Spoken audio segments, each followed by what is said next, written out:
Good day everyone. Good day Ma'am Mary Grace, Dr. Mary Grace Bolos. This is my assignment number 7, a video presentation for a political media analysis and case study. And this is the title of my political studies and case studies is the 2022 media presidential election. Okay, this is my introduction.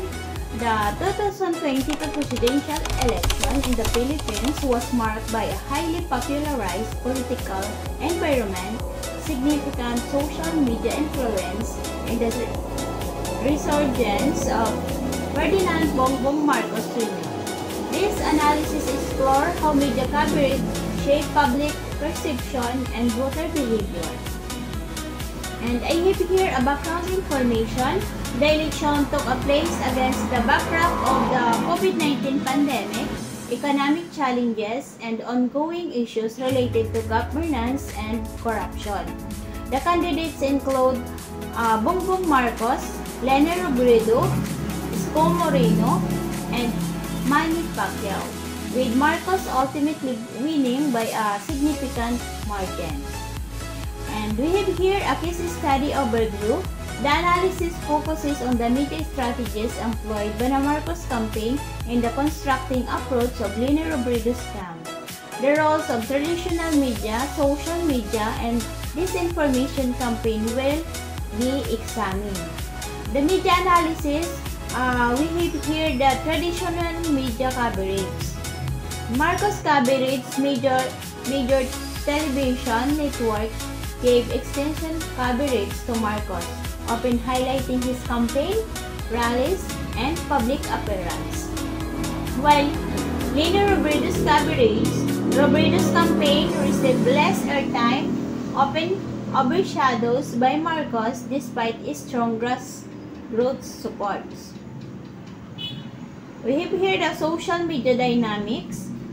In influence of platforms, social media platforms, especially Facebook, played crucial roles in the election. Marcos camp effectively utilized these platforms to disseminate positive narratives and counter negative press. We have here disinformation campaigns. Numerous reports indicates the spread of disinformation targeting Robredo, including fake news and misleading narratives about her record and policies. We have here a public engagement in sentiment. Polls and surveys, pre-election surveys indicate a significant lead for Marcos, which was reflected in social media sentiments analysis showing favorable opinions. We hear a voters mobilization. The use of social media helped mobilize younger voters, a demographic that was crucial in the election outcome. We've here the impact assessment, public perception. The media portrayals of candidates significantly affected public perception, with Marcos benefiting use of social media. And we have a well-crafted image of unity and progress. We have here a voter behavior. The effective use of social media not only engaged voters but also influenced undecided voters, contributing to a decisive victory for Marcos. I have here a conclusion. The 2022 Philippine presidential election exemplifies the profound impact of media and the political outcomes.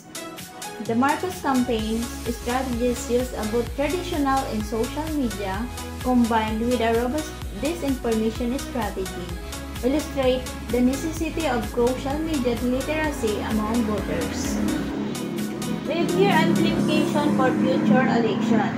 Future campaigns in the Philippines will likely continue to leverage social media, emphasizing the need of a regulatory framework to combat misinformation.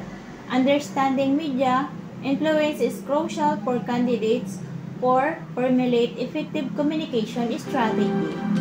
And this case study highlight the evolving landscape of political media in the Philippines exemplification of democratic and governance. And that's all. And thank you. God bless us all.